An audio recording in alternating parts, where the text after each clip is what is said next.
camera hasn't even finished panning yet, and we're already thrown into chaos. Chaos and mischief. What kind of ne'er-do-well does that remind us of?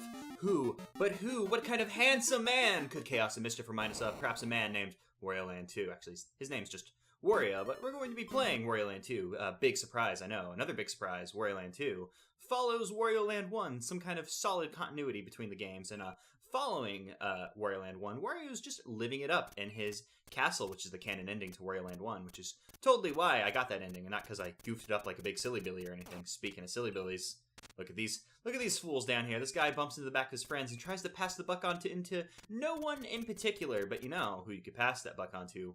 Wario. He enjoys currency of all forms. Whether it's the accepted currency of the Mushroom Kingdom Kitchen Island, he doesn't care. He'll take it. Wario loves money, as evidenced by his massive wealth. As you can see, these 3 bags, his massive wealth that he keeps in his basement. Which, these guys, they haven't come to pass on any money onto his wealth, because, you know, they're friends. They're past that stage of the gifts to the glorious one, but they're going to relocate his wealth to somewhere where he can appreciate it more, like a comically oversized bath. Wario may be proud and enjoy his body odor, but from time to time you have to reset your stench and gain new odors. It's a rite of passage, truly. So we'll enjoy it from our comically oversized bath. Unfortunately, these little stinkers have turned this comically oversized bath into a tragically oversized bath. But it's cool. It happens from time to time. They even brought a present so they can, patch things up between Wario for all the water damage they've surely caused.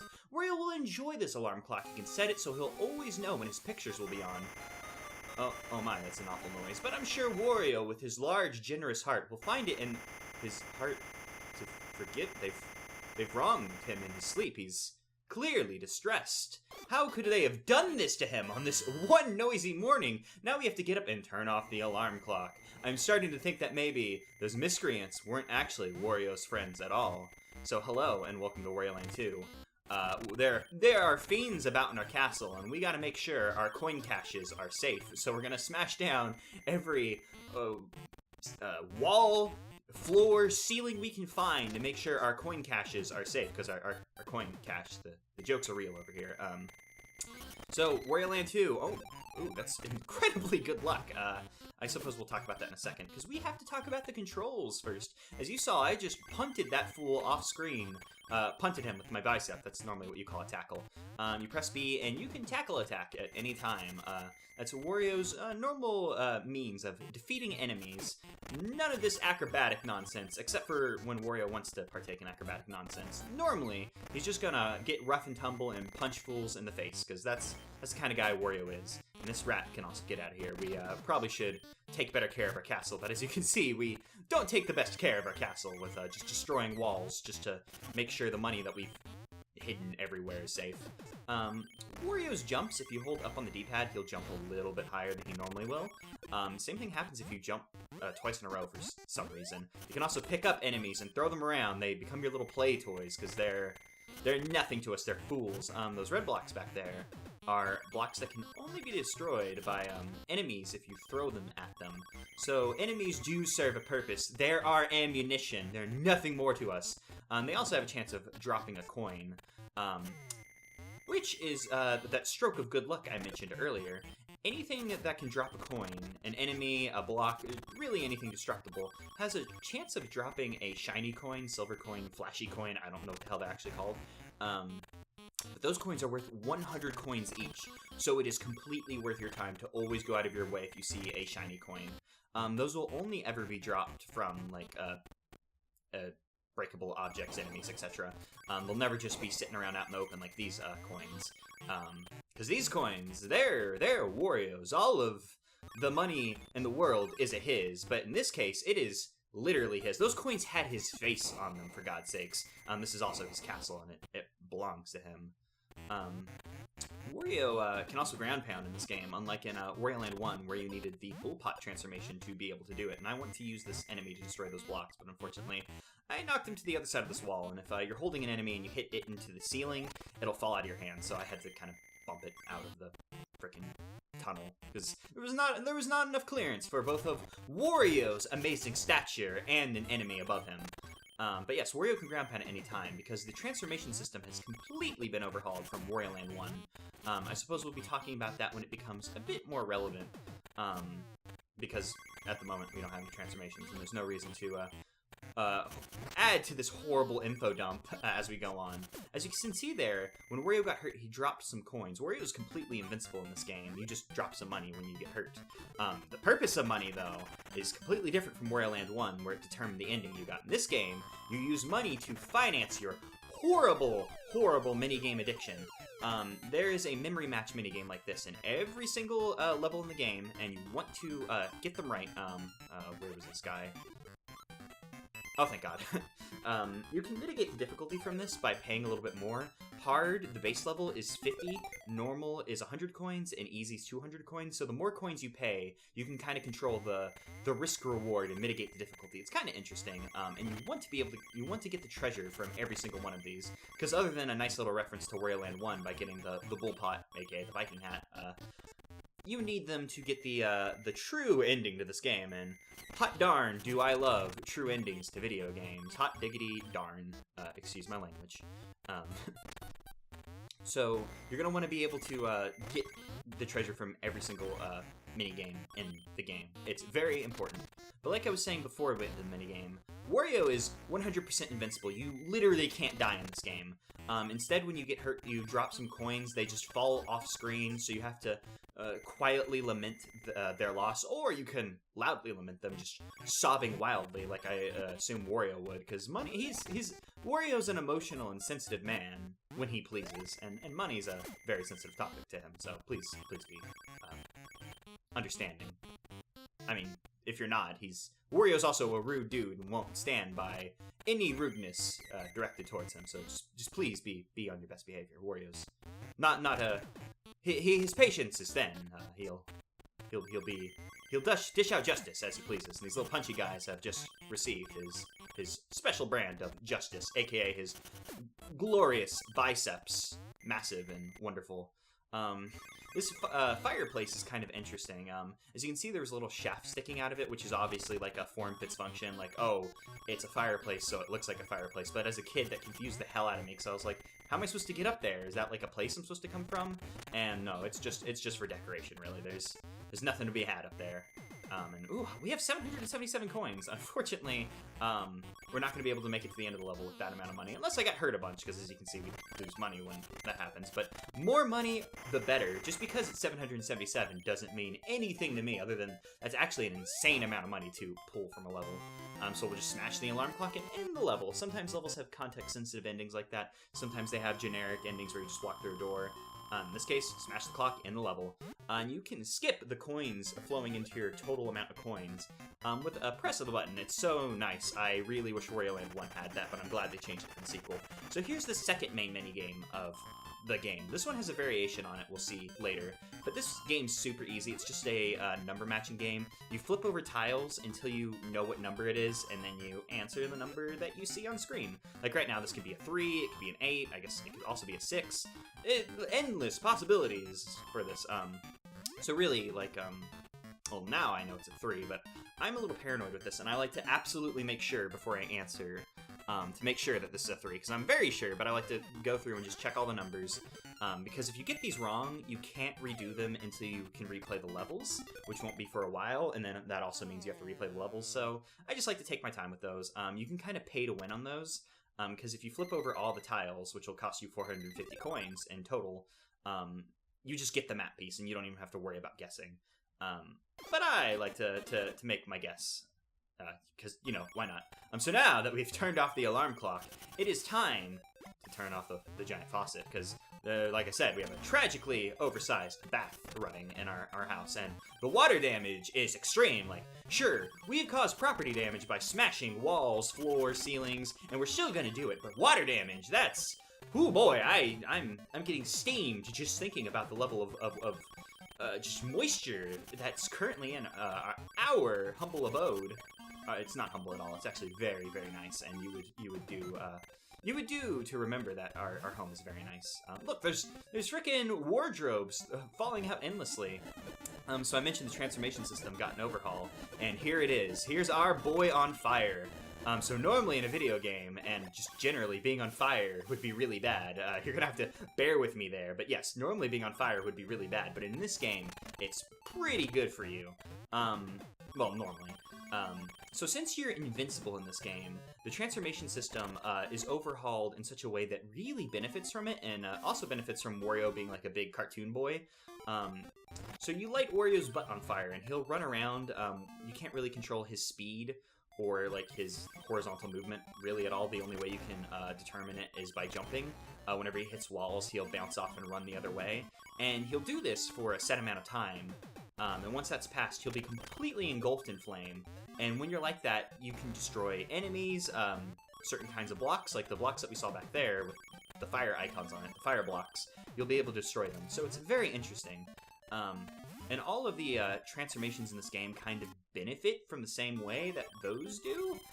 It's interesting. I really want to know what came first, Wario being invincible, or the idea for these like transformations to Wario reacting to enemies, attacks to him, level sensitive environment things.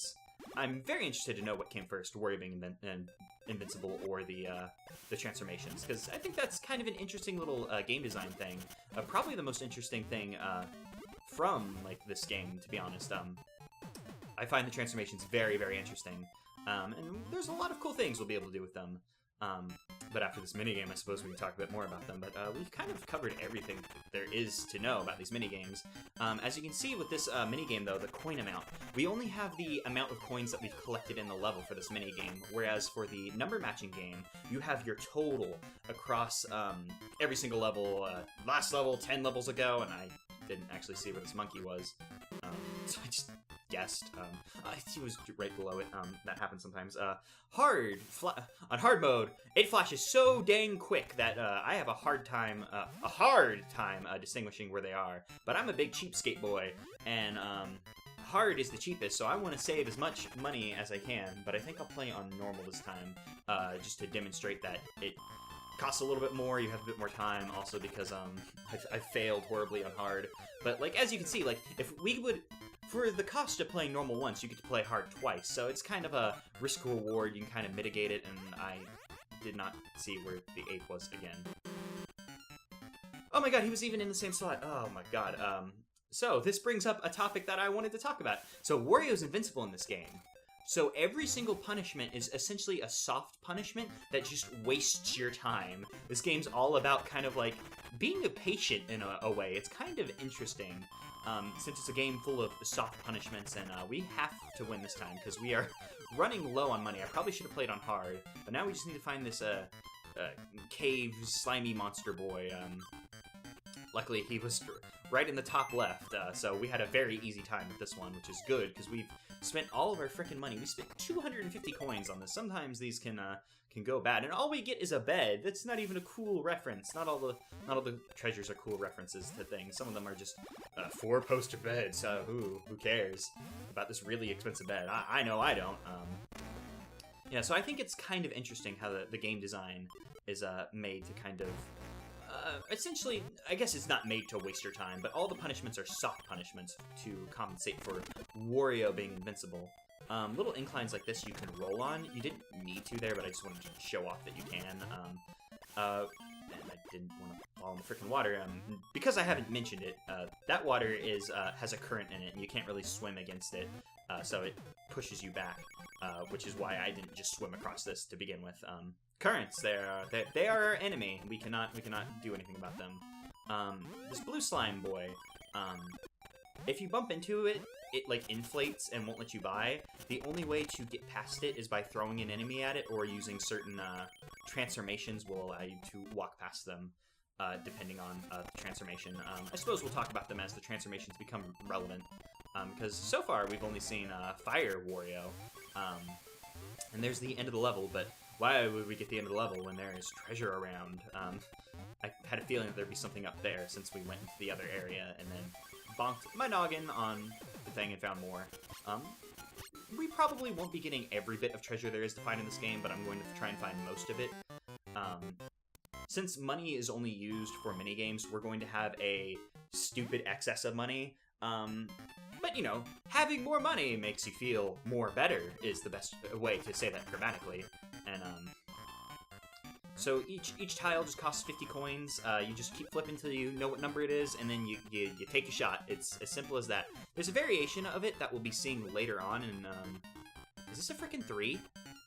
Didn't we get 3 in the last level? Well, I'm not crazy, it is certainly a 3.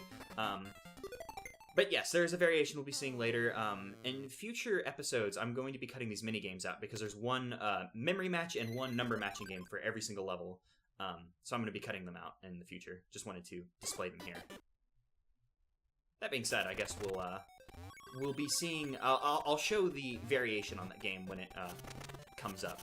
But yes, we've stopped the flow of water in our castle. But unfortunately, stopping the source of the water doesn't get rid of the water. So now we need to figure out how to let the water out, as the title card told us earlier. So this is kind of our real introduction to swimming controls. Those blocks, we cannot destroy them.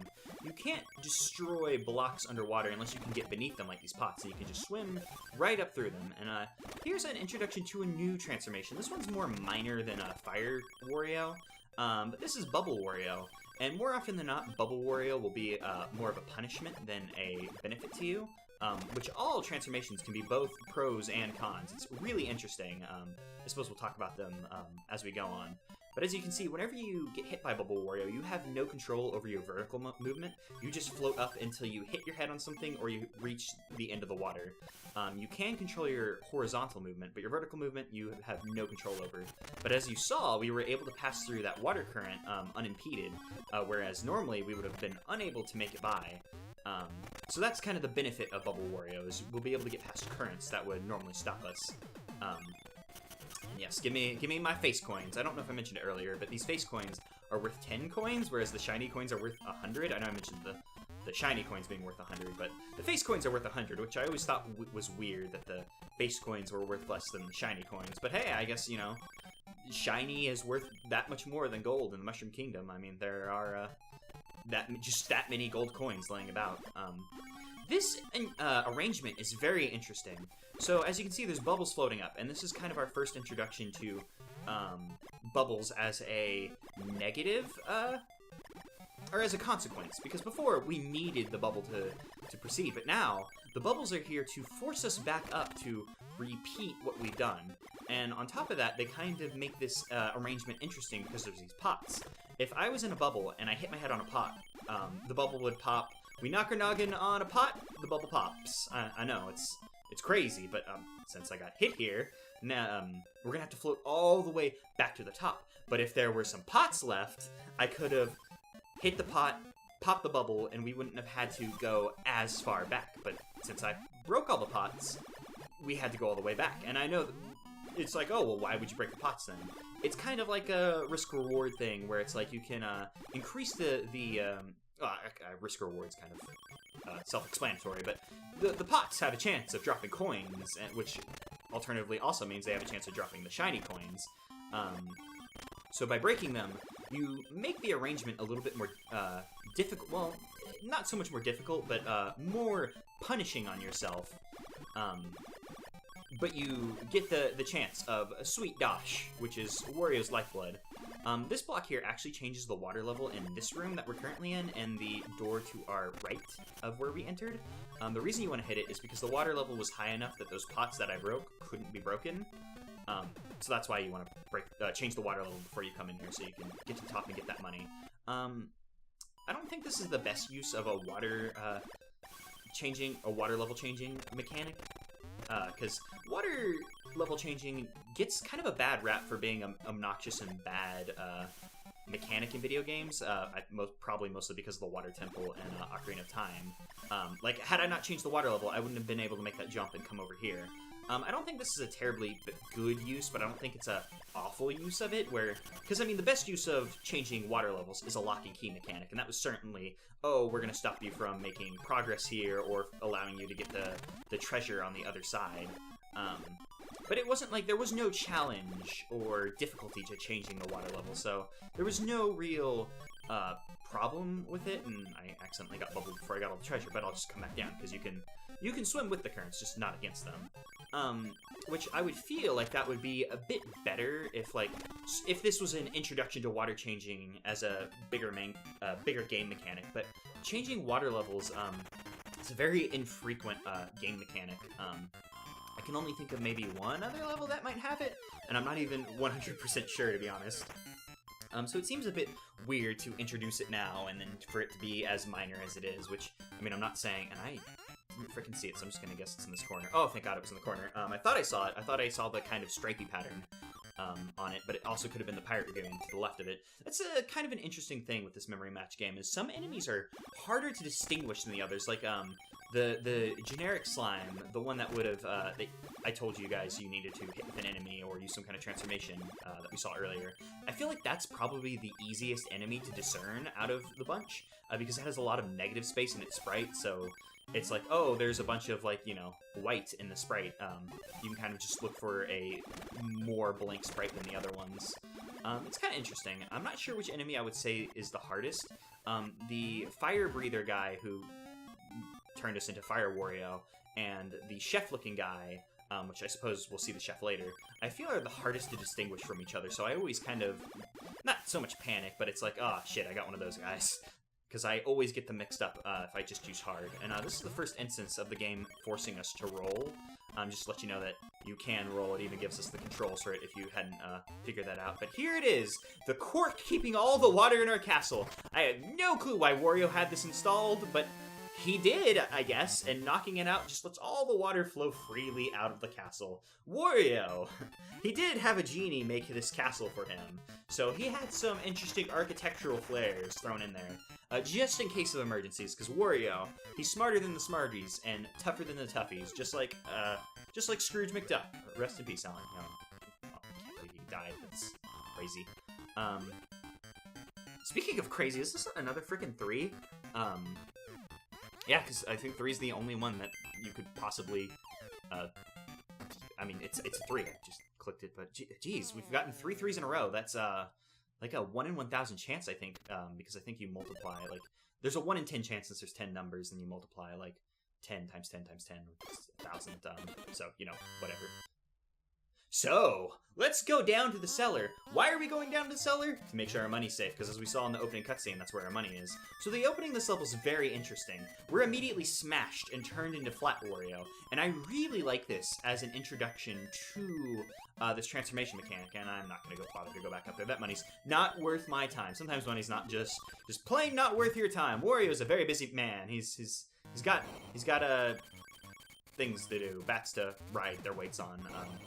Kind of see some alternate uses out of these smashy boys. But yeah, I like the opening to that level because it forces you to be squished to show you that, hey, this is, while it is a negative thing because you're slower, you can't jump as high when you're Flat Wario, it's not the end of the world if you get squished. Also, you might find that it's to your benefit because there was all that money that you could potentially get all of it had you managed to, like, float down in a better manner than I did, because, you know, I'm not very good at being a human being, unfortunately. So we'll just get, well, I suppose I'll just miss a little bit of money. Missing a little bit of money, that's fine. So typically transformations, you'll revert back when you're either hit by water, you get injured, and then there's some context-sensitive ones for other transformations we'll see later. Like being on fire, like, will wear up if you dunk yourself in water or enough time wears up. Like, when you get engulfed in flames, if enough time passes, you'll eventually just turn into soup, and then Wario will miraculously reconstruct his body from the ash. He's an amazing man, and everybody should truly respect him. He is deserving of nothing less than your utmost respect. He's a glorious human being. Human being, question mark. I assume Wario's a human being. We'll assume Wario's a human being for the time being, just because it makes things easier on my small microscopic brain. So here's another instance of transformations kind of being used as a punishment, because had I been squished by one of those squishy bats, I would have been unable to break those blocks, because then when you're small like that, or when you're Flat Wario, you can't do the tackle attack. So I would have had to go back and be unsquished. Also, there's some hidden doors here. They're marked off by splits in the coins. Sometimes this game's little hidden things aren't super fairly hidden. These aren't the worst offenders. Like, in the first level, all the hidden walls and stuff are pretty easy to distinguish from each other. Because, like, typically you can just straight up see behind the wall, or sometimes, like, those darker borders around the edges of the walls aren't present. But, like, those freaking doors are kind of hard to tell that they're there. There's some more, BS, instances of, frickin', oh, I really shouldn't have done that, because I wanted to be Flat Wario for a thing, but I was not using my noggin, unfortunately, so I'm gonna have to go back and get squished. Unfortunately, I'm gonna have to waste a little bit more of your precious time. I'm so sorry, I should just be playing better, but unfortunately, I'm not the best Playboy. As you can see here, this is... Oh, God, Playboy, I didn't even think about that. As you can see here, this is a pro speed run. You can look at the video time and tell that I'm making nice time, so I've made a grievous error with this. I'm sorry. But yeah, I want to be Flat Wario so I can get through that one block high passage. You can pass through one block high passages by jumping and like squatting at the same time because Wario can crouch down. But given how this is, you have to float in as Flat Wario, so kind of showing a bit more usage out of the thing. And the reason why it was so important to come back here was that it was that memory match game, and we want all the treasures because we want the true ending of this game.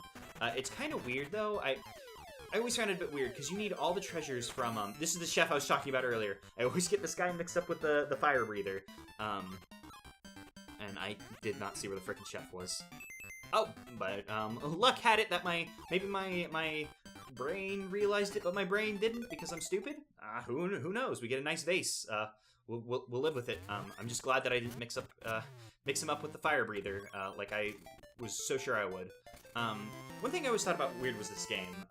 To get the true ending, you need all the treasures from all the memory match games and all the map pieces from all the map games. It seems kind of weird to have two collectibles be tied to the same thing, and I always thought that was a little weird, but you know, whatever.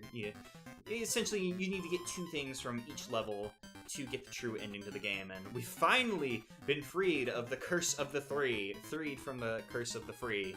This could be a 4, and I'm actually very, very certain this is a 4, because it has the top middle square is blank, and the only things that have blanks for that are 4 and 1, and since it had a not one space, part of that arm was exposed, it was clear that it wasn't a 1. So that's kind of your tell is, oh, you look for things that aren't present in other numbers. So now we gotta defeat the giant snake. I guess there's a giant snake in our basement. What the hell, Wario? You really need to learn about castle upkeep. You really shouldn't be allowing pests like, or common pests like giant snakes to run wild in your castle basement, dude. Especially since this is where you keep your massive wealth of those 3 money bags. I've always loved just like, he has coins freaking everywhere, but those 3 money bags are like, that's what he gets mad about. That is his wealth. That's his equivalent of Scrooge McDuck's, like, money bin. And there's a zombie, you know, everyone has zombies in the basement. It happens. That zombie actually has a status ailment, a freaking transformation it could have inflicted upon us. But I avoided it because I'm really good at this game. Hell yeah! Speaking of being really good at this game, this leads to a secret exit, actually. But we're not going to be bothering with it, because there are secret exits that lead you to different things. But we're going to be playing this game straight through normally, and we'll be coming back for the secret exit later, because there was also a secret exit in the first level that I avoided, missed, whatever you want to say. So we'll be worrying about secret exits when they're relevant later on, but we're going to play this game vanilla once, because this game has a lot to offer, and I love it. Here's the fire breather that I always mix up with the chef, and I saw the chef, but I didn't see the fire breather. Oh, thank God, they were right next to each other. I don't know, those guys just are very similar to each other to me. They have, they're about pill-shaped. They give you gloves when you open their treasure chest. They're about pill-shaped, and they have a similar shaped arm in right about the same position, and so I always mix them up with each other. There were shafts we could have fallen down from up where that zombie was with some cash, but it's not worth our time to go back. Sometimes money's just, not worth your time. If I was playing this casually, I would definitely go back for it, and I think there's a hidden door right here. There's a split in the coins. There won't always be hidden doors where there's split in coins, but I remember these pretty well because I played the opening of the game quite a few times. Yeah, if I was playing this casually, I would definitely go back for that money, but we're on a strict time table for this pro speed run I'm running here, so we have to get a move on. We gotta go find that giant snake and deal with it. Get all the money that's conveniently in our way. We don't have time to go back and climb up that shaft multiple times, and that skull door denotates that there is a boss back here. So here's the giant snake, the first boss of the game. He's a joke of a boss. You just jump on his head a bunch of times and he dies. So to mitigate being invincible, how bosses work is essentially instead of getting hurt, if you screw up, they throw you out of the boss room and you have to restart the boss. So going along with everything in this game, everything's about wasting your time if you make mistakes. So you have to do essentially perfect runs against bosses. Not all of their moves. Sometimes they have multiple moves. That they'll have moves that won't throw you out of the room. But all bosses are going to essentially try and knock you out of the room, make you restart the fight again. But the giant snake is a joke of a boss. You just jump on his head a bunch of times, avoid his bite, and if he had bit us, he would have thrown us upwards. And there's a kind of a room I didn't visit. By the secret exit, there was a door I didn't go into, and that's just a exit from where we came out of. Is this is another frickin' 3? We had a this is no. I was like, oh wait, no, it could be a 6, but no, the 6 is facing the other way. Duh. So yes, we had 4 out of 5 levels give us 3s. 4 3s, 3 of them being consecutive in this first episode. That's just weird and crazy. But we got all the things we wanted. We got all the treasures. We got all the map pieces. So we're sitting pretty in the city, and we have a pretty fair amount of money thanks to those 2 shiny coins we got in a row in frickin' level 1. That was really good. So at the end of every world, there's every story, excuse me, there's a cutscene. So Wario's just found out he's been robbed. His wealth is elsewhere, so he is mad, and he's gonna find the culprits responsible. So each story has a little cutscene that plays into, like, oh, this will bring us into the next story, essentially, or world, whatever you want to call it. So these boys, they've broken into our castle, and they're replaying gags from the opening of the game. But we're going to chase after them with a longer charge than we can normally do, because Wario's fueled by anger, and we're not going to allow anything to stop us from our blood-fueled cash hunt on these boys. We need our money back. That is, unless our hen flies away. Wario loves his hen. It's his source of eggs. His main source of protein, ? Wario loves his hen, though, and he must return her to her nest. Next episode, we're going to continue on into Chapter 2, the SST Cup, just in case you haven't figured out who the bad guys are yet. And we're going to return the hen to her nest. So I hope you enjoyed this episode. Hope I didn't info dump too hard. This game's available on the Nintendo eShop if you want to play it yourself, which I highly recommend. I'll see you guys next episode for Chapter 2, the SST Cup. Bye, I guess.